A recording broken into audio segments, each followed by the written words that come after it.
Recent trademark filings suggest that Bajaj, a prominent player in the two-wheeler industry, might be gearing up for an entry into the electric scooter market. This development follows Bajaj's continued global success, particularly evident through its collaboration with KTM since 2007, which has resulted in well-received models such as the KTM 390 and Husqvarna 401. Bajaj is also actively involved in developing an electric scooter platform known as the Husqvarna Vektorr. The latest trademark filing, discovered by motorcycle website Bike Whale, reveals the name Vector associated with Bajaj. The trademark was filed on August 16, 2023, under Class 12, covering automobiles, land vehicles, motorcycles, and electric vehicles. While there is speculation that the Bajaj Vector could be a new electric scooter, it remains unclear whether it is the same as the previously mentioned Husqvarna Vektorr, now potentially rebranded under the Bajaj name. If the Bajaj Vector comes to fruition, it is anticipated to complement the existing Bajaj Chetak, an electric scooter that has been in the market for some time. The Vector is expected to offer more premium features compared to the Chetak, potentially positioning Bajaj as a significant player in the electric two-wheeler market in India.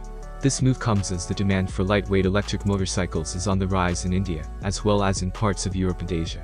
While established brands like Ola Electric and Athier already dominate the Indian electric two-wheeler market, Bajaj's entry with a new offering could bring a fresh perspective and alter the market dynamics.